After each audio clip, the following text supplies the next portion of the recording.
We're following breaking news. The Los Angeles mayor's office and the California governor's office both confirm actor and director Rob Reiner and his wife Michelle have died in a, quote, tragic event.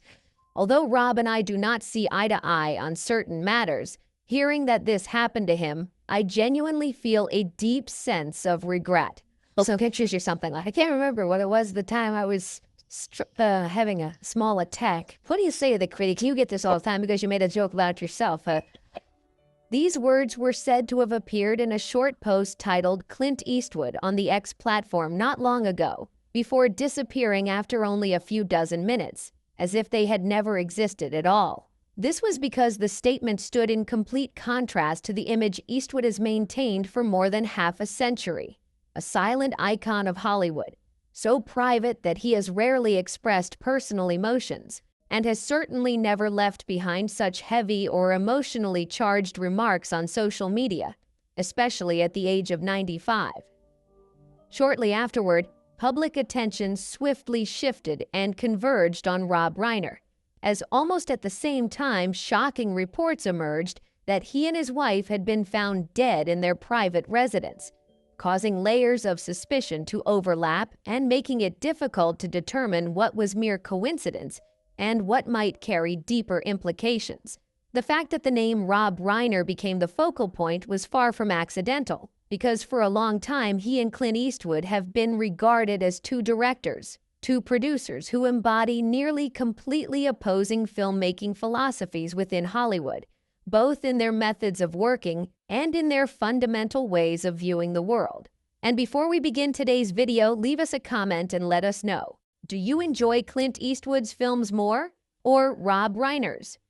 According to what Clint Eastwood has shared in many private conversations with journalists close to him over more than 2 decades, the conflict between him and Rob Reiner did not begin with politics or with shocking public statements, but rather stemmed from a very fundamental question of the directing profession itself. Should a director step back to observe or step in deeply in order to control? Eastwood said that he began to recognize this divide clearly in the early 2000s, when the two of them were frequently placed side by side in film analysis programs on PBS and in a series of long-form articles published by the Los Angeles Times about the power of the director in modern Hollywood. In those writings, Rob Reiner was portrayed as the type of director who is constantly present at the center of the set, outspoken, heavily involved, and actively guiding the emotions of the entire crew, while Eastwood, by contrast, was seen as someone who exercised control through silence, through a steady working rhythm, and through an almost absolute trust in his actors. Eastwood recalled that it was precisely this kind of comparison that made him realize that the two of them were not merely different in style, but fundamentally different in how they understood the very nature of filmmaking. This approach was demonstrated very clearly during the period when Eastwood was making Mystic River in Boston in 2002. At that time, he maintained a working schedule that was almost rigid in its discipline and so minimalist that it surprised many people on the crew. Eastwood kept collective script read-throughs to an absolute minimum and almost never organized long discussions before shooting a scene, because he believed that actors had already prepared sufficiently before stepping onto the set. One crew member once told the Boston Globe that Eastwood would often stand a few meters away from the camera, watching every movement very closely, yet rarely intervening in the acting process.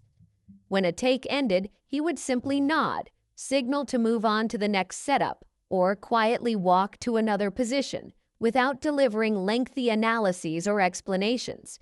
This viewpoint was stated plainly by Eastwood in an interview with the American Film Institute in 2006, when he admitted that he disliked directors standing right behind actors and whispering instructions, because, in his view, such behavior disrupts concentration and gradually turns performances into something calculated and unnatural. On the opposite side, Rob Reiner was well known for a working style that was almost completely the reverse. During the making of The Story of Us in New York in 1998, numerous articles in Entertainment Weekly and New York Magazine described how Reiner would frequently ask the entire crew to stop so they could delve deeply into each scene, each line of dialogue, and even the pauses between spoken lines. He encouraged actors to share their personal emotions, including experiences not directly related to the script, believing that this kind of psychological connection would ultimately seep into what appeared on screen. Eastwood, when recalling this approach in a behind-the-scenes conversation with journalist Kim Masters in 2012, said that he did not believe prolonging discussions would make a scene better because, as he put it, when emotions are analyzed too thoroughly, they stop being emotions and instead become an idea of emotion. This contrast became increasingly evident as other filmmakers and actors began to voice their views publicly.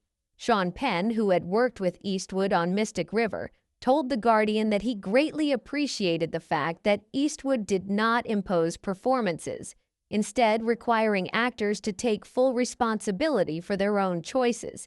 By contrast, many actors who had collaborated with Rob Reiner praised him for his patience, his ability to listen, and for creating a psychologically safe environment on set. These two streams of assessment have coexisted side by side in Hollywood, and from that point on, the tension between Eastwood and Reiner was no longer merely a personal matter, but came to represent two opposing schools of filmmaking. One side placing its faith in instinct and discipline, the other believing in dialogue and the cultivation of emotion. Eastwood also revealed an additional detail that has rarely been mentioned. Around 2004, there was once a major drama project proposed for him and Rob Reiner to co-produce together. The project quickly reached a deadlock as early as the pre-production stage, when the two sides were unable to agree on how the film crew should be run. Eastwood wanted a short shooting schedule, minimal interference, and maximum authority given to the actors, while Reiner's camp proposed multiple script read-throughs, collective discussions, and an extended preparation period. In the end, the project was shelved without any official announcement, later becoming a behind-the-scenes story passed around within the industry for many years as a textbook example of a clash in creative philosophy. Clint Eastwood once summed up his entire viewpoint in a single sentence that he shared during a conversation with Esquire in 2012. "I believe that a director does their job best when they do not get in the way of the actors." For many people, this statement has been seen as an indirect rebuttal aimed at directors who intervene too deeply in performances, among whom Rob Reiner is often included. It was precisely from this fundamental difference that Eastwood's subsequent criticisms of Rob Reiner regarding his increasing tendency to inject personal viewpoints and moral messages into his films began to take clearer shape, opening up a broader conflict that extended beyond filmmaking methods to encompass how the two men perceive the role of cinema within social life itself. He seems to think that by stuffing all that moral messaging into his films, audiences will automatically take his side. That's not how cinema works. According to a veteran journalist who had followed Clint Eastwood for decades, this remark was made by Eastwood during a private conversation in Burbank around 2012, at a time when he was entering the final phase of his directing career. Eastwood did not mention Rob Reiner by name, but within the context of that period, when critics were constantly discussing the growing sense of softening and excessive safety in Reiner's newer films, almost no one in the industry misunderstood who he was referring to. What is particularly notable is that Eastwood's frustration did not stem from Reiner making decent or humanistic films, but rather from the feeling that morality had been packaged into a formula, repeated in a sufficiently safe way to avoid causing discomfort, and in doing so had obscured the more complex conflicts that cinema, in Eastwood's view, has a responsibility to confront. To understand why Eastwood reacted so strongly, it is necessary to look back at a very clear series of changes in Rob Reiner's career after 1990.